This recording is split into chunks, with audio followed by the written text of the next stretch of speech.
Anna sat in her creaky farmhouse, watching the clock as it ticked closer to midnight.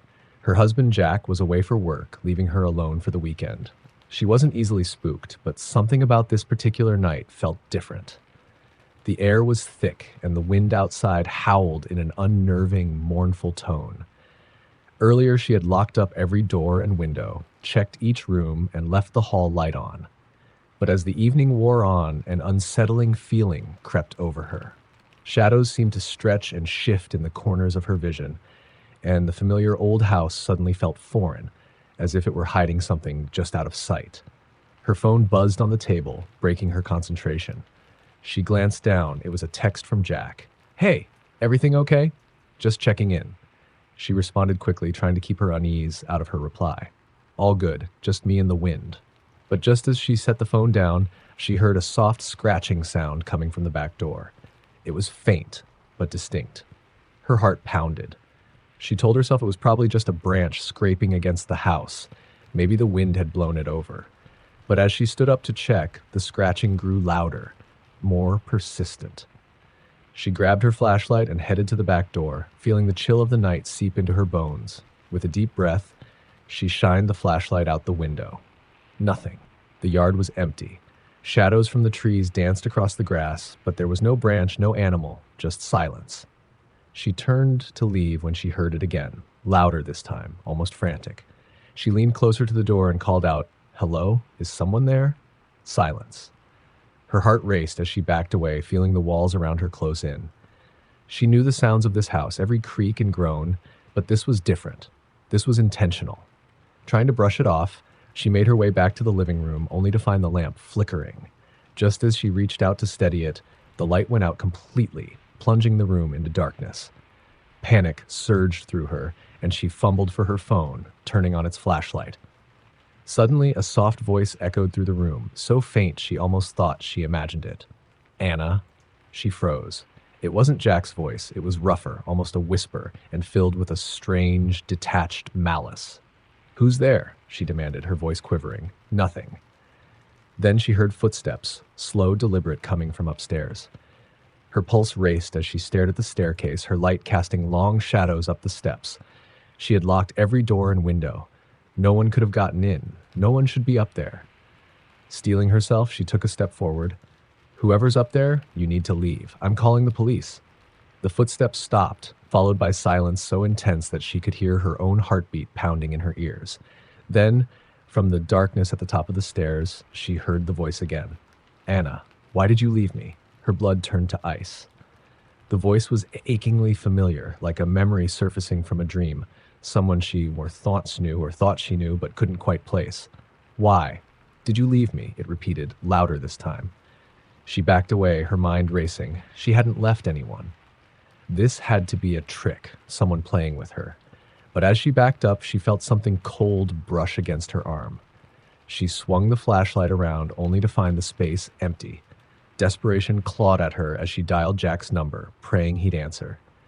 The phone rang and rang, but there was no response. She hung up and tried again, glancing nervously at the staircase. But as she waited, her phone screen flickered and went dark. The battery was dead, though she had just charged it. "Anna?" The voice was closer now, as if it had moved down the stairs and was right behind her. She turned, the flashlight trembling in her hand, but saw only empty shadows stretching out around her. "Why did you leave me?" it repeated, each word tinged with more anger, more hurt. "What do you want?" she whispered, barely able to speak. There was a pause, a silence so deep it felt like the house itself was holding its breath. "I want you to remember," it said finally. Her mind was spinning. She didn't understand, but then, like a flood, the memories came back. Years ago, before she met Jack, she'd been in an accident, a crash on a dark road in the middle of nowhere. She'd been injured, disoriented, and had left her passenger, a man she barely knew, to search for help. When she returned, he was gone. She had buried the memory, convinced herself he had survived, that someone else had come along and helped him. But now, in the silence of her empty house, she realized the truth. She had left him to die. Her heart hammered as the realization sank in. "I'm sorry," she whispered. "I didn't mean to. I thought." The voice laughed, a hollow, mocking sound. "You didn't mean to? You thought?" Suddenly, the flashlight went out, plunging her into darkness. She felt a presence pressing close, suffocating her, cold hands brushing against her arms, her neck. "You left me, alone, in the dark." The words were whispered directly into her ear, the breath cold against her skin. She couldn't move, paralyzed by fear and guilt. "Please," she begged, tears streaming down her face. "I'm sorry. I was scared." "So was I," the voice replied, softer now, almost a whisper. "But I didn't leave." She felt something wet and sticky on her hands, and when she brought them to her face, she saw they were smeared with dark red. Blood. It coated her fingers, dripping onto the floor. In a panic, she backed away, her vision blurring. She tried to scream, but her voice was gone, swallowed by the darkness around her. Then, in a flash, the lights flickered back on, and the room was empty. She was alone, standing in the middle of her living room, her hands clean, her phone lying on the floor beside her. But the feeling lingered, that oppressive, suffocating presence. She glanced toward the staircase, where faint, bloody footprints trailed up each step, disappearing into the shadows above. Her phone buzzed. She picked it up with shaking hands. It was another text from Jack. "Hey, just checking in again. Everything all right?" She stared at the message, unable to respond, the words of the voice echoing in her mind. "I didn't leave." The rain fell hard, pattering against the windows of the old cabin where Sarah had planned to spend a quiet weekend away. She'd rented the place on a whim, looking for solitude, a chance to disconnect. It was nestled deep in the woods, a good 20 miles from the nearest town. She didn't mind the isolation. She craved it. By the time night fell, the rain had become relentless, drumming against the roof in heavy waves. She curled up on the couch with a book, enjoying the warmth of the crackling fire. But as the hours wore on, an odd feeling crept over her, like she was being watched. Every so often she'd catch herself glancing at the window, feeling as if something was just outside, staring in. She shrugged it off. Her nerves, probably, or her imagination getting the best of her. The storm outside distorted the view, making shapes and shadows that seemed to move in the dark. Around midnight, a loud crash sounded from somewhere outside. She jumped, her heart pounding. It was too loud to be the wind or rain. She crept toward the door and flicked on the porch light, squinting through the rain-streaked glass. Nothing. Just an empty yard, rain cascading off the cabin roof, pooling in the mud below. She was about to turn away when something caught her eye. A figure, half hidden in the shadows, standing at the edge of the trees. It was tall, unnaturally still, its face obscured by the darkness. Sarah's heart hammered in her chest. The figure didn't move, didn't shift, just stood there, staring. For a moment, she thought she was imagining things. But then she saw it lift its hand, waving slowly, a gesture that felt almost mocking. She closed the blinds and backed away, telling herself it had to be a trick of the light, her mind playing with shadows. But deep down, she knew it wasn't. She'd seen it. Trying to calm her nerves, she turned off the porch light and returned to the living room. But the strange feeling of being watched only grew stronger. The shadows seemed to press in around her, stretching long across the floor. She glanced at the windows again, half expecting to see the figure peering inside. The minutes dragged by, the rain pummeling the cabin like a warning. She tried to focus on her book, but every little sound made her jump. Then, just as she started to relax, she heard it, a faint scraping sound, like something hard dragging along the side of the house. She froze, listening, her breath shallow. The scraping moved along the wall toward the front door, as if someone or something was circling the cabin, testing each window and crevice. Sarah grabbed her phone, her fingers trembling as she tried to call the local police. No signal. Of course.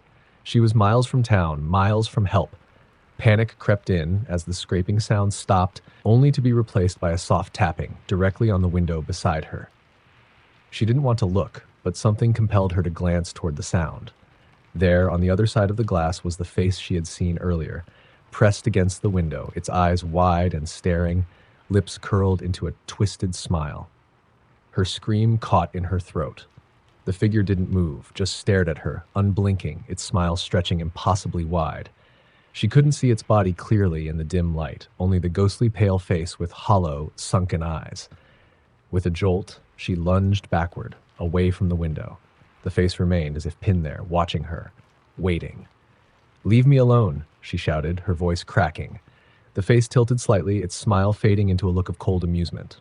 Slowly, it reached up, pressing a long, bony finger against the glass. Its lips moved, forming words she couldn't hear. But the intent was unmistakable. It wanted her to let it inside. She backed away, her heart racing as the figure leaned closer, its eyes following her every movement. The glass began to fog as it exhaled, leaving a faint, icy mist that spelled out a single word: come. Desperation took hold as Sarah backed into the kitchen, searching for something to defend herself with. She found a heavy iron skillet and gripped it tightly, trying to steady her breathing. She waited, half expecting the face to appear at the next window. The tapping began again, louder, more insistent, moving from window to window. It circled the cabin, a slow, deliberate rhythm that filled the silence. Every nerve in her body screamed to run, but where would she go? There was nothing outside but darkness and endless rain.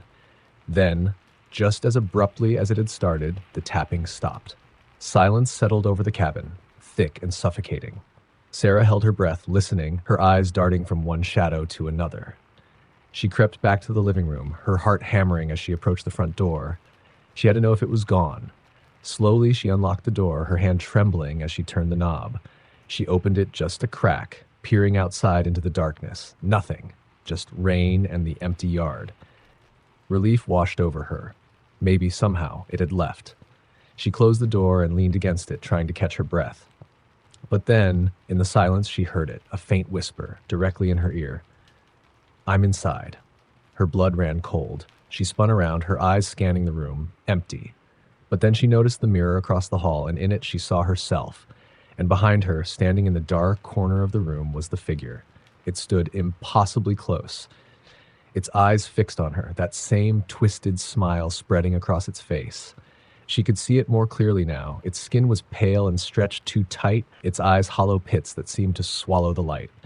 It raised a hand, pointing directly at her. You opened the door, it whispered, its voice soft, barely a breath. Sarah stumbled back, her heart racing as the figure took a step forward, its movements slow, deliberate. She tried to scream, but no sound came. She could only watch as it moved closer, its smile widening, eyes locked onto hers. The last thing she saw was its face, inches from her own, as it whispered in her ear, "Thank you for letting me in." Eli had been driving for hours, the highway stretching endlessly before him, winding through miles of pitch-black forest. It was late, much later than he'd planned, and his eyelids were growing heavy. The radio, the only source of company, faded in and out with static, leaving him in a vacuum of silence. Suddenly, his headlights flickered over a figure standing at the edge of the road, an arm raised in a silent plea for help. Eli's heart skipped a beat as he slowed, squinting through the rain-slicked windshield. It was a young woman, drenched and shivering, her clothes clinging to her like wet paper. Something about her seemed wrong, but she looked so desperate, and he couldn't just leave her alone out here. With a sigh, he pulled over and rolled down the window a crack. "You need a lift?" he called out. The woman nodded, her face pale and solemn, dark hair plastered to her skin. She stepped closer, clutching her arms. "Please," she whispered, her voice barely audible over the wind. "I've been out here for so long." Eli unlocked the door, and she slid into the passenger seat, her clothes dripping onto the upholstery. As he pulled back onto the road, he felt an uncomfortable chill settle over him. She sat in silence, staring straight ahead, her hands folded in her lap. The only sound was the faint drip of water from her hair onto the floor. After a few minutes, he tried to make conversation, desperate to shake off the unease. "So, what were you doing out here?" The woman didn't look at him, her gaze fixed on the road ahead. "I got lost," she murmured. Her voice was soft, almost detached, like she was speaking from far away. "It's easy to get lost out here." Eli forced a laugh, hoping to lighten the mood. "Yeah, especially on a night like this. Glad I could help." She turned to look at him, her dark eyes empty, as if they were looking straight through him. "Are you sure you're helping?" Eli's smile faltered. He glanced over at her, feeling a chill crawl up his spine. "What do you mean?" She looked back at the road without answering, her face unreadable.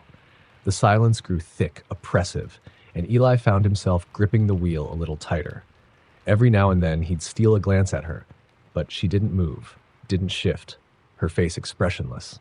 After a few more miles, the radio crackled with static, and then, unexpectedly, A news broadcast broke through the white noise.